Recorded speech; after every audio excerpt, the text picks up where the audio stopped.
Qur'oni Karimda bir sura bo'lib, kim mana shu surani boshidan oxirigacha bir marotaba o'qib chiqsa, 1000 oyat o'qiganlik savobini oladi.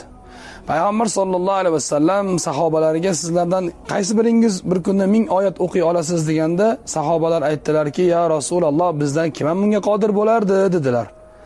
Shunda payg'ambar sollallohu alayhi vasallam alhaakumut takassur, ya'ni takassur surasini aytdilar.